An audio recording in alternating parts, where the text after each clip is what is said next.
What's up, hockey fans? Happy Tuesday night. Welcome to another episode of Pod Snipe Celly. My name is Dan Bradley. Alongside me tonight is Joel Fernino. Joel, I think, just got a notification. He had himself muted here, but he's back with us now. Joel, welcome to the show. How you doing tonight, my friend? I am doing good. I was actually sharing the show on Facebook and on Twitter, but there you go. I am good. I was off today, which was nice for election day. That's quite the nice perk to be able to have. I love Uber. Yeah. You've said it on the show before, and no doubt you'll say it again. Uber corporate. I've had to stop. Yeah. Obviously, driving and or delivering for Uber is awesome too, but I've had to describe that. Like, wait, what? Weren't you in a tech job? Why are you driving for Uber? I'm like, no, I'm still in a tech job. But good stuff. Yeah, I did absolutely nothing today. Joel's always kind of off. Guile with the chirp, starting the show strong. You'll love to see it. Wow. Well, I mean, tech company, woo! Good gig if you can get it. It's fair. It's fun. I still logged on though and did some work. So was I off? I mean, even if you were off, I don't think that you were quite as off as the San Jose Sharks, who have been brutal, disgustingly. I'm pretty sure you could probably insert some college teams into a game against them and they still might win. I wouldn't quite go that far, but I would. I'm gonna go that far. The thing that gets me is, and this comes up every year with the NFL, and it's, could the best college football team beat the worst NFL team? And my answer is no. My answer is yes. Because I guarantee you a team who's usually a juggernaut in college. Well, Georgia would be a Georgia, Alabama, either of those two. Usually. Georgia, at least last year's Georgia, could beat the Bears. Last year's Bears. I still don't think so. Because, at the end of the day, as good as that Georgia team was and has been, they've had a lot of guys coming through that do ultimately make it to the NFL, but there are still a lot of guys on those teams that aren't NFL caliber. Everybody on the Chicago Bears is an NFL player.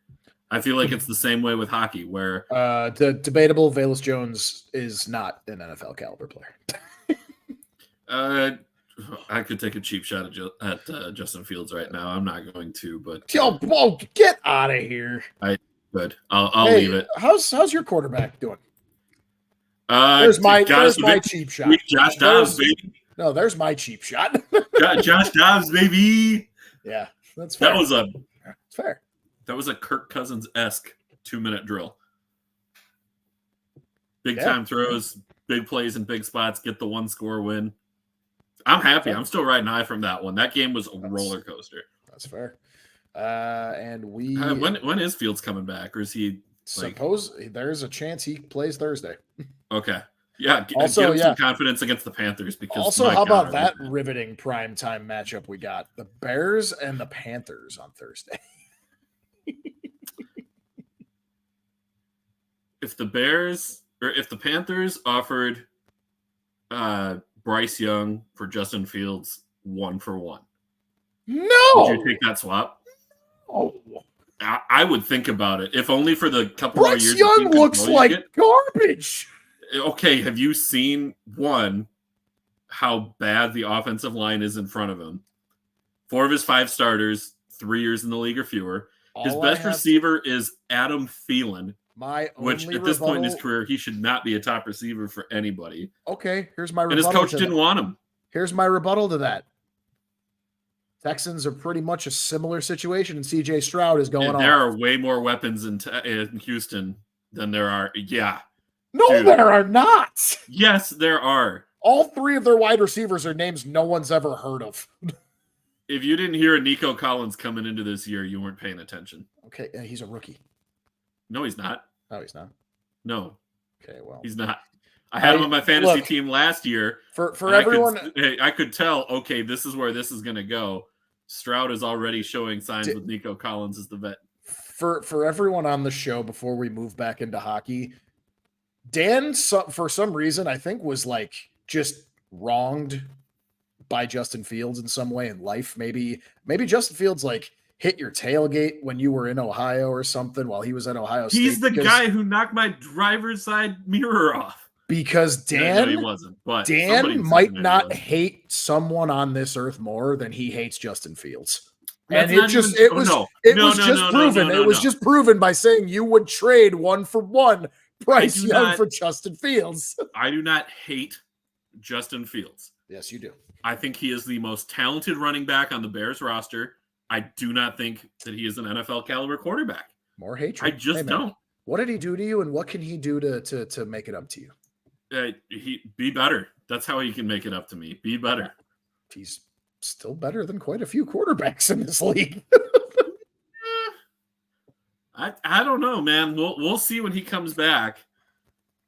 I am not. I've never been a Fields guy. I don't. Trust him. I know you absolutely. And I'll admit, like, dude, I was dead wrong on C.J. Stroud. Like, holy crap, has he looked good? Yes, you were. I will wear that for a long time. That's because you were like the lame people that were just like, well, he's from Ohio State, so that means he's going to suck. There was more to it than that. There was more to it than that, but I didn't like what I saw from him at Ohio State either. But he has cleaned up a lot of his mechanics. His footwork is better.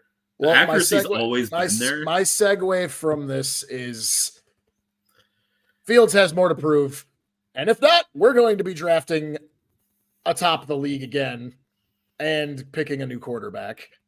And that's exactly where the Sharks might be drafting this year. Yeah, I was going to say, between the two franchises, the future for the Bears is far brighter than it is for San Jose. That I'll give you. I won't say much more, but that I'll give you. The Sharks are still winless on the season. Dude, 10-1. I can't believe in 2 games, back to back, they gave up 10 goals. Mm-hmm. They lost 10-1 and then 10-2, which, yes, technically you can make the argument there's some improvement there. They scored 2 instead of 1. I guess, but like, yikes. First team since the 1965-66 Boston Bruins. Give up 10 goals or more in back-to-back games. Screw you, Boston. They are on track for the fewest wins in a season by an NHL team. The 1974-75 Washington Capitals went 8-67-5 in 80 games during their inaugural season. It was not good. Did nobody tell the Sharks that the tank for Bedard thing was last year, not this year? Yeah, I mean, and even though like Macklin, Celebrini, Cole Eiserman, like those are good guys, they're not Bedard. They're not even. Are either of them really even Fantilli or Michkov, for that matter? I'm going to say no to Michkov. I'm going to say with Fantilli, that comparison gets far closer. Because I think just from a skill standpoint, I had Michkov.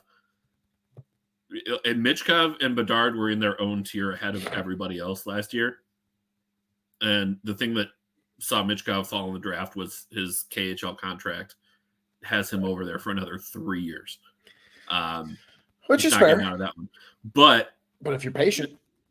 Eiserman and Celebrini, those guys could be there in San Jose next year, which, I mean, I would kind of hate that for them because the Sharks, looking at their long-term future, they're still going to be bad over the next couple of years. Part of it is, when's Will Smith going to end up making his NHL debut? That's a good question. I'm not entirely sure when he's going to definitely don't. You don't bring him up this year. No. If you're going to suck again next year, which they probably will, I don't even think you do that to him again next year. Maybe. You just got to see where he's at with his development. But part of the problem is You have a no trade clause on Marc-Edouard Vlasic. So you've got 2 more years after this one for a 36-year-old defenseman with a $7 million a year cap hit. It's probably the worst contract in hockey right now. Okay. You do still have Logan Couture locked in through 2027. But Couture is 34 now, so he'll be 37 or 38 at the end of that deal. Don't know when his birthday is, but that's another $8 million cap hit. There's the retained salary on Brent Burns and Erik Karlsson. Yep.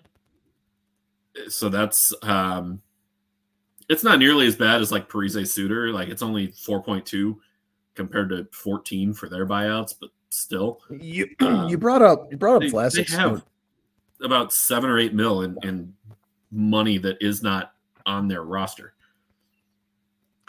Yeah, I mean, I'm looking up and down their roster. I think Thomas Hertl gets traded this year. You got to wonder. The only thing is he just signed that extension too. He's signed through the 2030 season. And that's clearly then not what's his AAV again? What was it? Is it 7.855? His AAV 6? Is 8.1. Yeah. So the other problem that you have with moving that contract is who are you going to move mid-season that can afford that type of cap hit? For people don't have that type of room. Now you get to the off season where you have a little bit more flexibility. You get a better sense of the cap picture, the draft order, those sorts of things. That could help. But also for Hertl to be 29 now, it's not like you're trading him 2 years ago where you could really cash in on a return. His value is not as high as it was 2 years ago. People know where the Sharks are headed for these next couple of years. And I mean, they do have some good pieces in the tank. Like you mentioned, Will Smith as somebody who is on the way, up and comer there. Philip Bystedt is going to be good. Thomas Bordeleau is going to be good. Tristan Robbins, I like his game a lot. Shakir Mohammedoulin, defenseman on the back end, he'll kind of help clear things up there. Like they've got some good pieces who are in place, but those are young guys that are still either in their first or second year of playing in the AHL. They might still be juniors. So even if you get one of those top picks this year, you can't throw out a lineup full of 21 and 22-year-olds next season and just kind of hope things get better and let them struggle through it. You still need some semblance of leadership structure there too. So, God, that's a good question. I would have to look it up by team just to see where guys are at on their. I think we might. Because Bedard's the top scorer on our team, and has he reached 10? Oh, maybe he did reach 10. Or either that or 9. Let me look. Arizona is right at 10 with Schmaltz. My old boy Nick Schmaltz. Love seeing him thrive. Kind of wish. Calgary at 8, Elias Lindholm.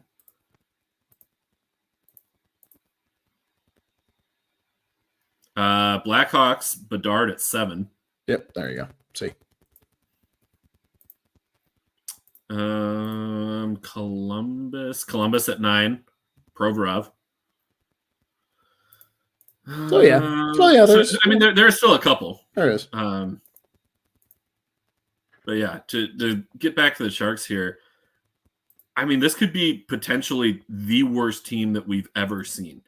Because even just by looking at the numbers right now for their expected versus actual, their expected goal differential has them finishing the season with 32 points. That's really, really bad. And just from a betting standpoint, there's some underperformance. You're going to see some kind of positive regression. FanDuel has their point total over underline at 55. That's basement. that is pretty much as bad as it gets. Yeah. I mean, last year, your lowest teams in the standings were Anaheim, Chicago, and Columbus. Anaheim had 58, Columbus and Chicago had 59. 55 seems so beyond unrealistic, even once you get Logan Couture back and healthy. To me, that seems like you got to look at the under on that one. I mean, yeah, I would probably take the under on that. Also, I called it. I think we all called it. It was pretty obvious, but we knew the Sharks were going to be worst in the league. I wouldn't have anticipated this bad. It's true, just because like it's hockey. What do we say? Hockey is dumb. Like things happen. Things that aren't supposed to happen.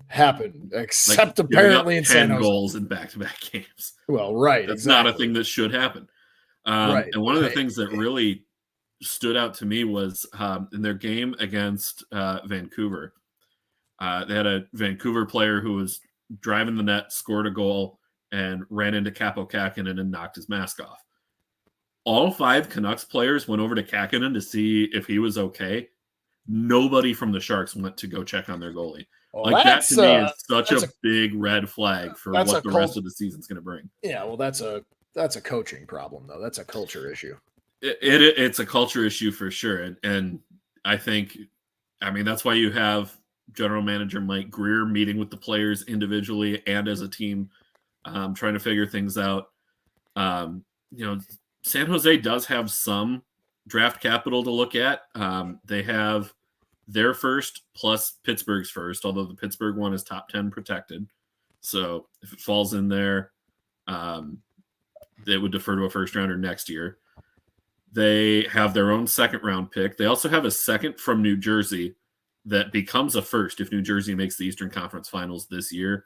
So there's an outside chance they could still end up with 3 first round picks in this draft, which would seriously help accelerate the rebuild. Would even give you the freedom if you wanted to move up and snag another guy at the top. But organizationally, like their biggest problem for me is goaltending. There's not prospects in the pipeline that I think you can get super excited about. They can pick Jack Campbell off waivers. And potentially they could do the funniest thing ever. The Oilers put him on waivers today. They play the Sharks tomorrow. Thursday. Play the Sharks Thursday. Pick up Jack Campbell and get your first win of the season with Jack Campbell in net against the Oilers. It would be so funny if that worked out. Honestly, what they should do is let him clear waivers entirely and then call up Edmonton and say, hey, we will take your first round pick this year to get this guy off your roster entirely so that you don't have the 3 more years after this one of his $5 million cap hit. Get that first round pick and get the value of not having to pay that contract. Yeah, that could be a really good move for the Sharks to make. That could happen. But then that's the realistic thing. With all that, there's all the paperwork and all the finalizations that make it so he can't play on Thursday, and that's what we really want. Give the people what you could want. Still do it. Once he clears waivers, you could still make it work to get him there and start. Right. You'd have to get the trade finalized, which would probably take most of the day tomorrow if they're not even thinking about it today. He's got to clear waivers tonight. Mm-hmm.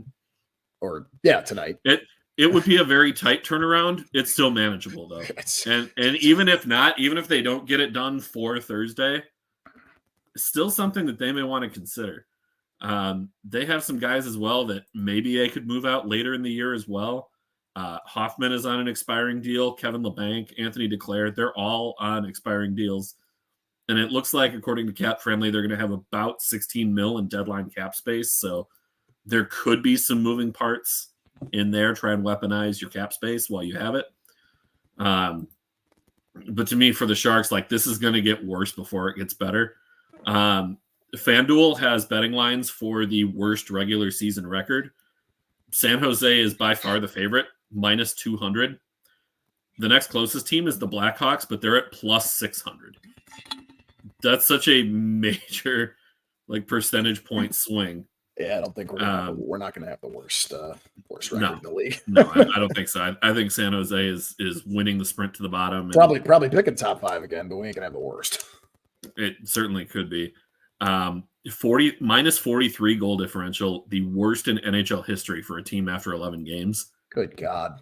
It's ugly right That's now. Insane. And it's not the type of thing where you make a coaching change and you start to look more competitive. Maybe a coaching change is needed. I don't know. I'm not in that locker room. I'm not going to speculate. But it's not good. And it's going to stay not good through this season and probably through next as well. At this point, I'm rooting for the Sharks to be so bad that it's historically, biblically bad. 0-82. Well, they can't go 0-82. 81-1. Screw the technicalities. 0-82. 0-82. It's never been done before. I'm not rooting for that. It's I hate the Sharks. I don't. I have nothing against them, but it'd just be funny as hell to see. Yeah, it would be entertaining. We saw a record last season for most wins in a regular season. Yeah, to do that back to back. Yeah, and then least wins in the regular season.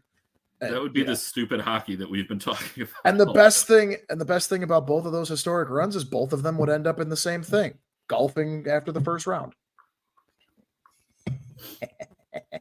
You just want to get that Boston cheap shot in there, didn't you? Of course I did. Well, from a team that is clearly needing that rebuild to a team that is starting to kind of accelerate their rebuild, the Anaheim Ducks. Don't look now. They're on a 6-game winning streak. They're 7-4 to start the season. Haven't had an overtime loss yet. And this may surprise you. Some of the teams that they are ahead of in the standings, they're ahead of the Kraken, the Flames, the Oilers, the Jets, the Wild, the Islanders, the Penguins, the Panthers, and the Sabres. Many of those teams we consider to be playoff teams at the start of the year. And I get it. You've got some slow starts in there. We're only 11 games in. We can't overreact too much. But is this recent 6-game win streak for the Ducks, do you think it's more trend or do you think it's more mirage? How long do you think the Ducks are going to be able to hang around this year? And certainly knowing how good that prospect pool is, we know they're going to be good over the next few years. Yeah, exactly. And one of those big prospects now having his breakout season is Mason McTavish, who's had some pretty sick goals the last couple of games. He's leading them in points with 13, 6 goals, 7 assists. So, you and I both kind of saw him coming. We knew that name. And, it was kind of only a matter of time before he started to show up. Person who hasn't showed up at all is Trevor Zegras, which is interesting. But. Yeah, Zegras has been a little slow out of the gates, but more than ready to pick up the slack is Frank Vetrano, who 9 goals already for third in the entire NHL. Absolutely cannot say that I saw that kind of a hot start coming from him. Happy for him. Good on you. Glad you're playing well. Yeah. But that was not something I think anybody expected. His career high in goals is 24.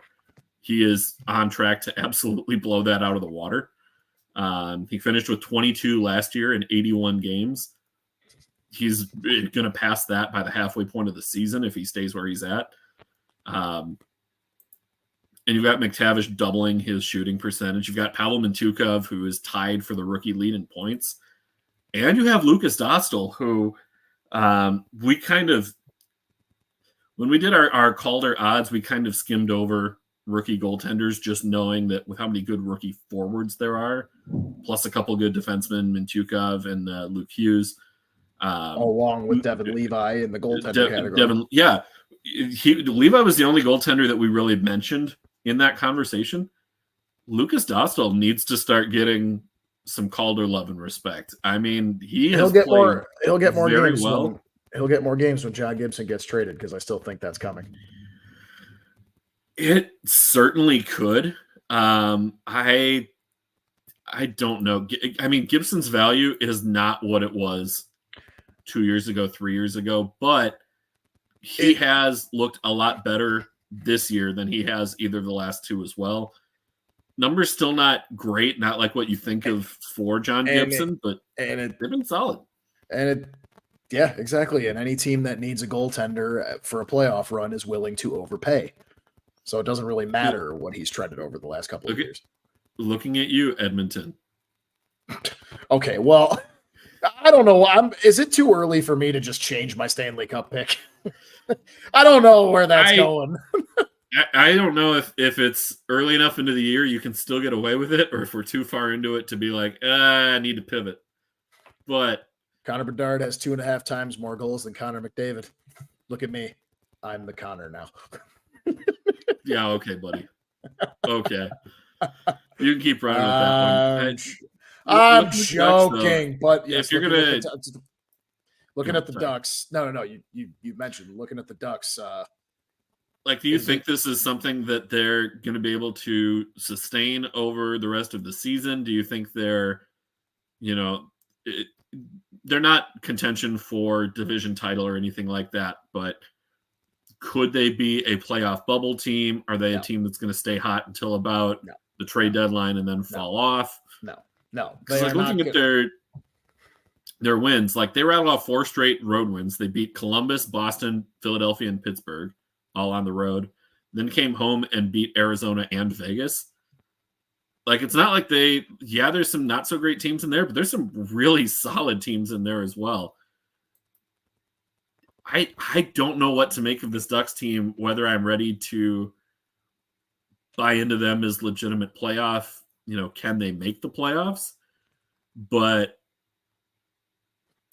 yeah, I don't know. Where do you see the Ducks finishing out this season? Go by division and playoff picture. No, they're not going to be a bubble playoff team. I put this headline here as do I think their rebuild is finally turning a corner? Yeah.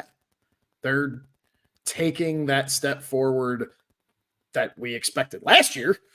Quite frankly, I expected it last year too. But they're finally taking that step forward. The young kids are starting to show up. They still got more young kids in the pipeline that are going to come up and get their reps and get better. Maybe some of them come up this year. Most probably come up next year. You mentioned the goaltending situation with their rookie goaltender. They're hot out of the gates. Are they going to be a middle team? Yeah, I can see that. There's no reason why they can't be a middle team. But a bubble playoff team, no, I don't think this is a trend or a mirage. It's just kind of look, they're hot out of the gates. They've been poised to see some breakouts. They got some young kids that are breaking out. But I still think if as long as they're sticking to their plan, which I guess if their plan was skipping over Adam Fantilli, I don't really know what their plan is. Get Leo Carlson plugged. Carlson's looked good when he's played. Exactly. So get Carlson plugged in more after they're done with this whole load management thing they're doing with him. Get him plugged in. I'm sure he'll have some breakout games. He's already looked good anyway. Yeah, I don't know. I could see him just being that team where it's you can't underestimate him and you can't take him lightly, like a lot of teams I think did last year. But those teams were proven right most of the time, taking them lightly.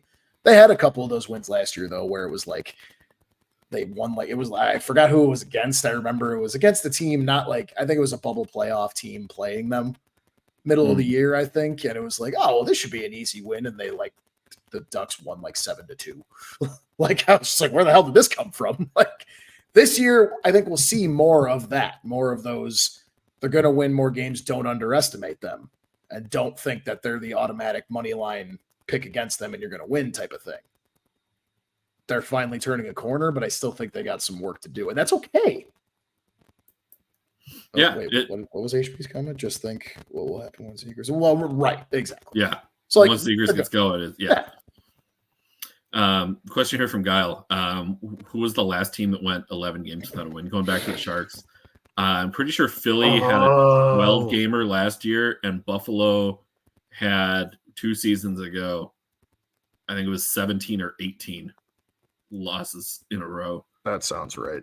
They picked up a couple like overtime points in there, but yeah, we've seen some, but we have not seen even then. Like they weren't losing, they weren't giving up 10 spots in their losses. No, they were losing, but they weren't losing like that. Yeah. Another question from Guy here. Season is early. Was there a new underdog for you that has changed from the start of the season? Joel, I'll let you take this one first. As in what, like who's coming out of the gate where it's like, whoa, hold on, like they could be making some noise here. I'm gonna throw this as a two-parter. One, a team that you underestimated that has looked good, and a team that you have overestimated that has looked not so good. I like that. I would say a team that's looked that if I had to pick 2 teams that I've underestimated where I was like they're going to be garbage, but that's not been the case, would be Vancouver. Vancouver is currently second in the Pacific right now, which is hilarious to think about. Got to clarify this question here. Who may make the playoffs that we didn't think was going to at the start? Right. So, but even to your question too, like kind of combining them, Vancouver I thought was going to be garbage.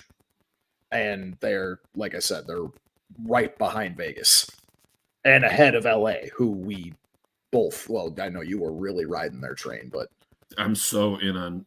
Yeah, totally. And if they can swing Gibson, maybe, like I know you don't want to necessarily trade with a division rival, but if you get the right offer, you get the right offer. Yep.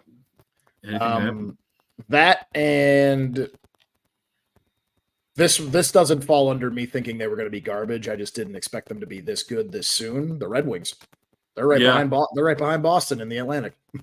Red Wings, that was the team that to me immediately came to mind as like, team that I didn't have those same expectations for that has looked good.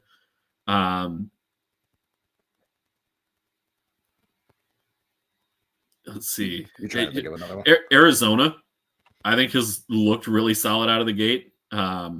Again, could just be you catch the schedule at the right time. Yeah, like I agree. They're me as well. And this is going to sound crazy, but the Flyers, like I thought they were. I agree. You know, I thought they were. I remember actually. I think if we pulled the tape, I said behind San Jose, they'd be contending for first overall again, or first overall this year. I was thinking if we're going bottom of the standings order, it would be San Jose and then Philly. That's kind of what I expected. Exactly. Yep. Totally. The Flyers have looked far more competitive out of the gate than also. I thought they might. Yeah. Also, Mateo's. By the way, me and Joel kind of called Calgary being ass. Yes, we did. Yeah, Calgary is. They had their little pop up flash in the pan two playoffs ago, and that's pretty much been all she wrote for. They lost that trade so incredibly badly. It's just hilarious. And letting Johnny Gaudreau go, like all of that, just was. They have let a lot of talent walk over the last couple of years, and not like they had to either. Like you didn't need to trade Kachuk. You could have paid Johnny Gaudreau.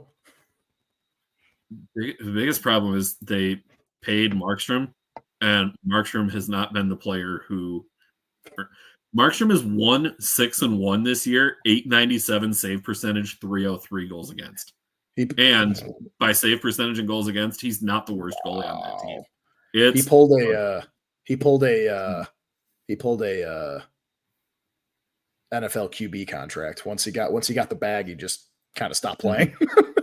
Yeah. What else we got? We don't know. We got a couple. We got HP saying, I thought the Sabres would be better than 6-6 to start the year. That's the thing, though. I think they've looked good in every game. They've had a pretty gauntlet style schedule, I think. They haven't had an easy schedule by any stretch, but you also kind of thought with the expectations that were on them at the start of this season, you knew goaltending was going to be a little shaky, but they've held up against good teams. So like they have a 4-0 win over the Avalanche, they have a 6-4 win at Toronto, but then they're also dropping a 3-1 game against the Canadiens, a 4-3 game against Calgary. Every team beats Toronto at least once. Hell, the Sharks could probably beat Toronto at some point this season. Right, Mateo jumping in too. Yeah. Oh yeah, with Kachuk is the most damning move. Absolutely, totally. So bad. And I agree. Not a single person, including me, thought that Edmonton would be whatever it is in God's name that they are doing right now. Did you see the tie shots it together and say, would you rather have Markstrom or Campbell? Markstrom. You put Markstrom. If you put Markstrom behind a better defense, then he's going to look better. It just is clearly showing like he needs a little bit of a better defense to do it. Seeing how bad they've played in front of them kind of makes me glad that they haven't called up Dustin Wolf yet. But Dustin Wolf has to be their starter next season. Like, even if it's a 1A, 1B situation with Markstrom, he has to be getting regular NHL minutes next season, or they need to trade him while his value is sky high. He looked so good at the AHL level. Like I love Giles' question here. Not that it's a close question, but I just like it anyway. Mm-hmm. Battle of both of us. Wild or Hawks make the big move to advance the team. Big move. I mean, you're closer, way closer. Like you guys would be the ones making a rental move at the deadline or prior to the deadline to maybe try and make a deep playoff run possible, whatever area that is. Another maybe like a top 4 defenseman or defense is absolutely what they would need to go out and get. John Merrill should be sitting in the press box the rest of the season. I love Merrill. Great vibes guy. He has sometimes that doesn't get the job done bad defensively this year. Things have started to settle down for the Wild defensively with Dakota Mermis and Kalen Addison stepping up. Brock Faber has unironically been the best defenseman on the Wild this season. I think I said that last week or maybe 2 weeks ago. But are you going to tell me something surprising or not? Yeah, I mean, it's surprising that it's him and not Brodin. I love that I kind of blindly called that last year during the play when he made his debut in the playoffs and just Superman absolutely nuts. I told you though, his play in that series, I get it, you guys lost the series, but his play in that series, I told you, not even trying to tie it into the Hawks. I said, dude, he looks like a young Brent Seabrook. Just the plays he makes, the IQ he has, the toughness he has in your own end. Those diving plays were some of what made Seabrook. Like, they looked alike. And if he becomes that, you should be very happy. Especially if he's got the scoring touch, which it seems like he does. HP kind of answering the question for me here that the Wild don't have the cap room to get anyone. Yeah, you got 15 million dead cap. That's going to make it tough to make a move. That's not to say they can't. We saw last year that the Wild had Ryan O'Reilly for a hot second last year. They had Garnet Hathaway and Dmitry Orlov for all of 5 minutes just to get the paper move so that they could retain the salary and use the cap space. I don't think either team is going to make a big move, but if there was one, for the Wild, a top 4 defenseman. For the Hawks, they're not at a stage where you make big moves, but the right one comes along. Yeah, but the big moves you make, and Kyle Davidson has continued to say, like, I don't care what the season looks like. We don't shy away from the plan. So we're not going to be shipping off the crazy amount of draft capital we have to bring in a top defenseman or something like that, or a better goalie or anything like that. Like, the biggest splash that we make to improve the team is going to be acquiring more draft assets, or randomly, I don't know if the only player, like us trading for a player, the only conversations that I've heard, and there's much steam to it, I've just heard his name thrown out there, is Connor Garland. And that's like, it's been a big topic, not like it's going to happen topic, but You pave the way to bring in McDavid in a couple of years. You get Garland there now. You get the Connor line. You get Connor Ingram from Arizona to be your goaltender. Yeah. Connor Brown from the Oilers. Yeah. So no, yeah, we outside of that, and I don't even think that's going to happen. It's just like that is like the only player I've heard that we could potentially try to bring in, but I don't think we're going to do that. Like the whole point of this season is to let all the young kids come up, try them out, stay up if you need to. Thank God Korchinski's staying up, and you know, let me throw this one at you. Ooh. Taylor Hall, Marcus Foligno. Or not Marcus Foligno, Nick Foligno. Nick Foligno. Got me thinking wild here. Nick Foligno, Taylor Hall. Are both of those two still wearing Blackhawks sweaters the day after the trade deadline? Nick Foligno will be. Taylor Hall, I don't know. That's a good question. We'll have to see. I think since Nick Foligno's contract is 2 years, I think he does. And he's already come out as a huge leadership presence, which to nobody's surprise. For sure. But him, like the relationship he's like developing with Bedard specifically, that's good for him to have a veteran like that kind of take you under his wing in a way. I think he's here. You're not going to get anything for him, even though he's looked good. He only looks good because we're playing him on the top line, and we're playing him with Bedard. Like third round pick with like a conditional second if he plays. If we got a third round pick for Foligno. If we got a third round pick for Foligno, Kyle Davidson is a god of a GM, which so far he's looked amazing, but still, Taylor Hall is going to depend. I mean, now that he's finally back from injury, if he stays healthy and keeps going, depends on what gets offered. I'd like him to stay too, but I don't know. We just need to see more of him on a line with Connor Bedard and see what two can do. But yeah. I'm just saying we need a bigger sample size than what we've had so far. Is all I'm trying to say. Yeah. Pick segment. Do we want to move into that? Let's move on to some picks. Joel, about some teams. Not only are you on the scoreboard, but after an 0-7 start to the year, a 3-0 week last week. That was the one I decided to actually bet a parlay on, and it paid off. Yeah, so I got to try and get back to 500. I still got a couple weeks before I can get there yet because we only have 3 games on the slate tomorrow night, which, take it or leave it. I'm glad we have 3. It's better than the 2 nights or the 1 a night, but we got to get some more games, man. On Wednesdays. I mean, maybe we move the show to Wednesdays so then we can pick from Thursday's slew, which is usually like at least 9 games. For the 87th week in a row, we have the Toronto Maple Leafs somehow playing during our pick segment. Exactly. They find their way in, man. They just find their way in. It always lines up for some reason. Ottawa Senators plus 1.5 goals at minus 152.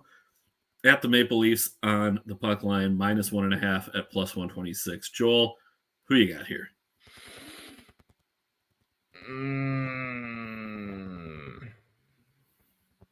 Well, this one's kind of tough, especially because Toronto, like I said, Toronto knows what do we talk about? What's the theme? They play down to their competition. And while Ottawa sits in last in their division at 4-6, like it scares me to take the puck line on this. I don't know. I'm taking Ottawa on the puck line, and this is the biggest reason why. I'm listening. You might convince me because I'm really leaning towards Toronto. The Maple Leafs have a league worst .850 save percentage at home. Wow. So even San Jose, for all of the troubles that they've had this year, better save percentage at home than the Maple Leafs. Holy shit. Wait, I also just realized the goal differential for the Maple Leafs is literally even. It's 0. Yeah. Because Ottawa even has a plus goal differential. They're plus 3. For that reason, give me Ottawa plus 1.5. These are the types of games, though, that like we look at it and we're like, this is going to go one of 2 ways. Either Ottawa is going to win like a 3-2 overtime game where the Leafs come back and score 2 goals in the last 5 minutes to tie, but then they lose it in overtime. or it's going to be like 7-0 Leafs. And it's going to And be they're just going to, it's their get right game that they Yeah. usually have every couple of weeks. but they don't match up well against Ottawa for whatever reason. Like I feel at least 2 or 3 times against Ottawa and against Montreal, for whatever reason, Toronto can't cover on the puck line. So I'm going Ottawa here. I like this stat too. Austin Matthews, 13 goals this season. He has more goals than the San Jose Sharks roster. Oh, I love that, actually. That's not a punchline. That's real facts. That's facts. Big facts.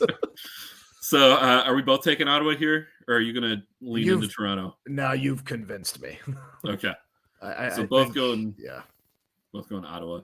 Another puck line game. Florida Panthers -1.5 goals at +168 at the Washington Capitals +1.5. That one's -205. Little more differentiation here. We like a home puck line +1.5, but Washington has not been good to start this year either. Another thing that we both I called. I don't remember if you said it or not.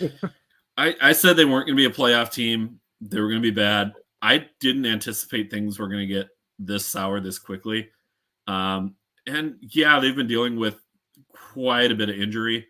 They're about to get Max Pacioretty back here in about another 2-3 weeks. The man made of glass, the man with glass bones and paper skin. Yeah. So, like, how long can you really count on him to be healthy?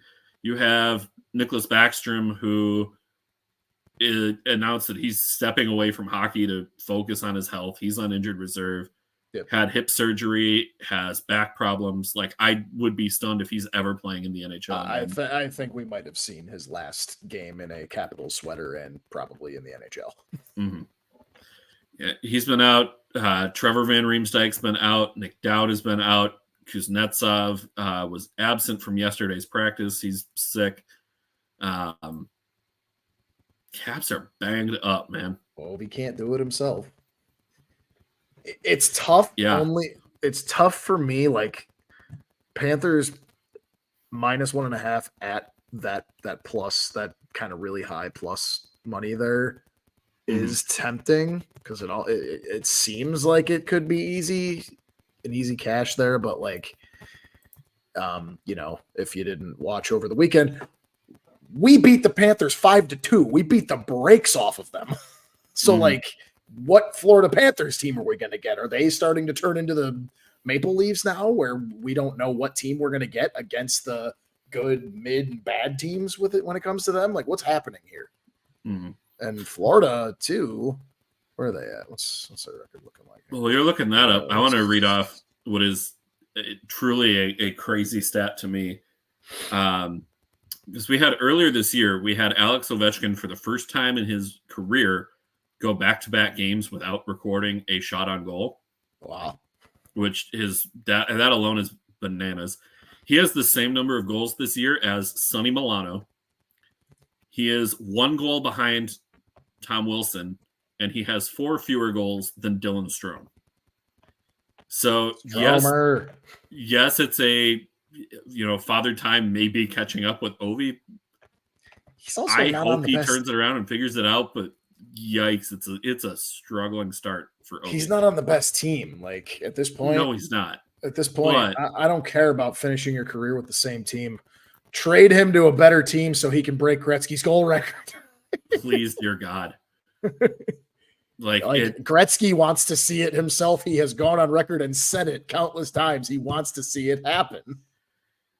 Ovechkin's career low shooting percentage for an entire season was 8.7. That was back in 2010, and he scored 32 goals that year. He was shooting 4.7%. That's going to regress back. It has to. But it's not going to happen tomorrow night. Give me Florida -1.5. I think the Panthers win this one. I think it's probably 3-1, and then maybe they get the empty netter late to make it 4-1. I think we're about to go the same thing here. I was about to say the same thing. That's too enticing to give me -1.5 against the Capitals team that's just so mid, if not worse than mid. Anemic. Right. If I expect right. Yeah, The only thing that I need to like check is after Saturday's game when we pounced them. I want to see what they did. Okay, so then they went and beat the Blue Jackets 5-4, so their offense picked it back up on Monday. Mm-hmm. And they obviously play again. So but they've got the second fewest goals in the league this year, only ahead of San Jose. Yeah, so and we mentioned it there as well. The teams where your leading scorer has fewer than 10 points. We were talking about that at some point earlier in the show. Their leading scorer has 8 points, and that's Ovi, 2 goals and 6 assists. Right. Yeah, I mean, we're going the same again. Give me Florida. It's just too enticing, that plus money. Here's where we might get something different. I think so. The Los Angeles Kings plus 110. The Vegas Golden Knights minus 132. The Golden Knights surging through, no cup hangover whatsoever, other than their one game against Chicago. But even still, they have looked once again like they're going to be world beaters. Plus, that was still an overtime loss too. So yeah, so it's not like they were, it's not like they were getting 10 spotted. Right, exactly. But that's a good and Vegas now they team. Just had their first regulation loss recently too. Mm-hmm. Against who was that? Was that against? That was against the Ducks. The Ducks. Ducks beat them 4-2. And you've got LA, who is still off to a hot start, 7-2-2. It's not as hot as Vancouver. And looking solid in their games as well. 3-game win streak so far. They're 6-0-0 on the road, by the way. That's something to behold here. Part of why I'm looking at this going, man, this is really like, yes, there's only 3 games tomorrow. Yes, this is the 2 closest teams. This has game of the week potential, not just game of the night potential. This could be really, really good. I will most likely be tuning into this bad boy tomorrow night. Mm-hmm. Well, Vegas being my second team, why not? But yeah, even though I just gave you that, Kings undefeated on the road, Vegas is undefeated in regulation at home. So same thing, 6-0-0 for the Kings on the road, 7-0-1 for the Knights at home. That barn is tough to play in. Like all the broadcasters have been saying, that, for a while, the hardest barn to play in was the United Center. Now, the new kind of king of that, no pun intended on Knights, is T-Mobile Arena. It's turning into the hardest barn to play in. If not, it already is the hardest barn to play in. So this is like the irresistible force and the immovable object when it comes to home and road records. I got to take my secondary boys, though. I think the Golden Knights can beat them. It's going to be a close damn game, but I think the Knights can take it. Kings have been so good on the road. They are averaging 5 shots per game, like a +5 shot differential per game on the road. This season, that is really, really tough to do. And Vegas on the year has a negative shot differential at home on a per game basis. So, this is really splitting hairs, looking for anything to give either team an edge. I think I'm going to go with the Kings just because I can get plus money there. I was kind of hoping you were going to do that because we can't go the same. We can't. I got to start separating from you here because we're tied in the standings. I am going to go the Kings, but it would not surprise me at all to see Vegas win. I'm avoiding the puck line on this one altogether too. Oh God, yeah. No. There's just not the betting value there. Betting value's on the money line with this one, whichever team you pick. These 2 teams are fairly evenly matched, at least a little bit early out of the gate here. Yeah. So I'm gonna go the Kings on the upset. I feel good, but not great about it. And I could just as easily have taken Vegas here and justified it with they're at home. All right. So to recap, Dan is going with the Kings. I am going with the Golden Knights. We are both taking Florida at -1.5 against the Caps, and we are both taking the Senators to cover against the Maple Leafs. Dan. Brave man. Guys call me brave for taking the Kings. I'll take it. Scared money don't make money. It's a good point. Except the fact that last week I felt so good about I was going to go 3-0 that I parlayed it. This week I do not feel as good about that. So I'm not going to do that. I would not be confident in parlaying those picks. No. Dan. But you could probably make some decent money. Yeah, I might. If your parlay hits. Maybe I'll, like last week I tossed my usual amount on it. Maybe I'll do cut that in half and try it out. Go half a unit. Fun. Half a unit, half unit. Since the Panthers in there are plus money, that's good. Look nice on your parlay too. Exactly why I kind of want to just a little tiny half, maybe quarter unit. All right, Dan. Well, I have since we brought it back, since it's made its return. 2 minutes for roughing has been mine, so it's yours today, my friend. Okay. I've got one that we'll see. This isn't necessarily going to be my strongest 2 minutes for roughing, but I do have something here that that I can try and pull 2 minutes out of. Yeah. So we'll see what we can do here. All right. Well, you ready? Count me in. Yep. Matt, give me a second to swig of water here. Is it water? Is it water? It is for now. Once we stop the recording, though, that may change. All right. Ready? 3, 2, 1. So this last week, and in fact, just the last couple of days,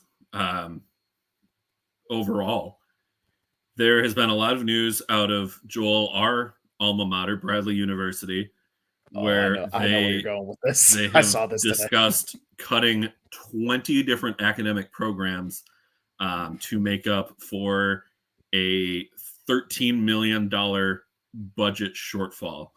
I know this isn't something that's going to apply to most of our listening audience, but for the Bradley alums here, that kind of thing just makes me really sick and disappointed to see. They say that these cuts are going to affect roughly 3.5% of the student body. Looking at the math overall on that, it's going to be about 210 students based on that percentage number and the approximate enrollment. But after the whole Bradley Renaissance campaign and $160 million of renovation into the campus, Joel, you were just there this last weekend and got to see the overhaul of the campus, the renovations on the buildings, all of this. And to come out of all of these changes and to still say, hey, we're $13 million under budget and we need to start cutting programs, really is just a kick in the teeth to me as an alum. For Bradley to be saying that this could result in as many as 47 faculty positions being eliminated as well as a way of making the cuts. Really, I'm having a hard time putting into words how frustrated I am to see this and how disappointing it is. Because Bradley's not cheap either. Those student loans, let me tell you, they still have added up in a major way. So yeah, really disappointed to see the news out of Bradley. I hope they can figure something out to prevent those cuts. Get it together for you. Yeah, that's funny. Yeah, I literally I have the article. Yeah, I have the article up still in my history right here because I sent it to some of our other, fellow alumni. It's what is it? It is 17 total programs that are up for discontinuation. Like some of them I understand. Some of them are kind of random. Like I'm not gonna lie to you, I didn't know ceramics was a major there. I was unaware of that one as well, but entrepreneurship, which became a major while you and I were attending at Bradley. I took an entrepreneurship class. I met the owner and founder and creator of Redbox during that class.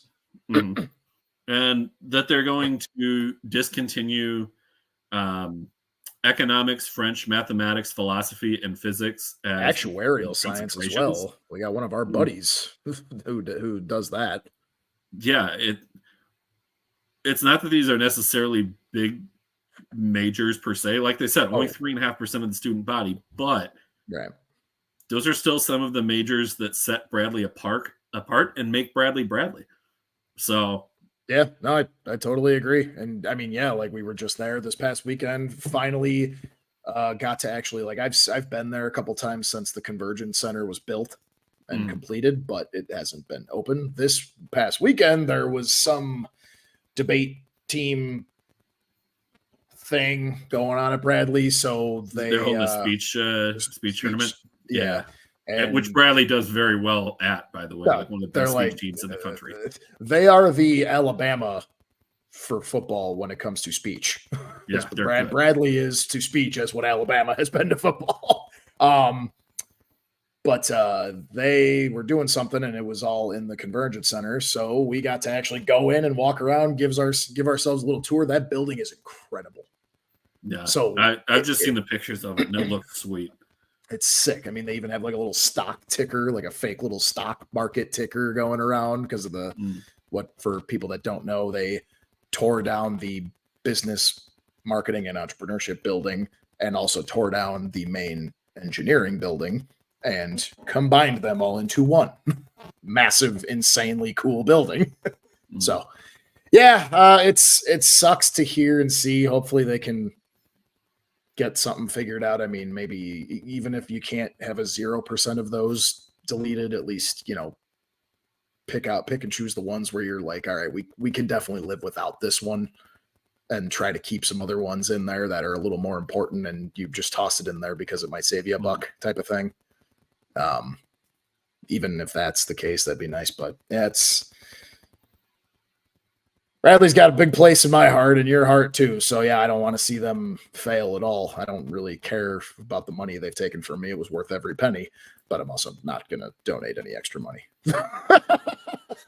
Yeah, getting the alumni donation thing and like, hey, do you want to contribute to the Bradley Fund? And I'm like, my guy, let me pay off my student loans before I start looking at alumni donations. So to end on it, to end on the extra here, it's kind of funny. We both were stars, so we both kind of know how that goes. But for anyone listening, that's basically admissions tour guides / like reps. So we were like the tour guides and worked in the admissions office when we were giving tours backwards.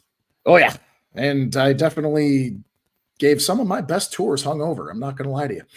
That a kid. Let's tell that. Hold on. Let's digress. I know we're over, but we're not going to be as over as we usually are.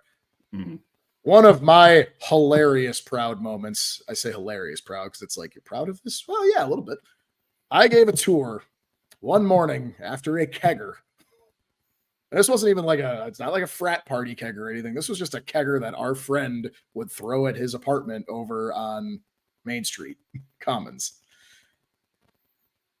Woke up that next morning, still feeling it, still drunk. I was definitely still drunk. I had a tour to give that morning. That's those Saturday morning tours. I gave that tour. I gave the shit out of that tour. And by the end of it, I had run into walls. It was cold out. I think I slipped once. I, at one point, definitely lost my train of thought and had to regain my thoughts for a second. By the end of that tour, I was finished and I'm like, I am going home. I am going to sleep, and then I am going to have some greasy food because I am dead. As the family was leaving, they caught up to me after they went back to Corey's office and got the paperwork done and all that stuff.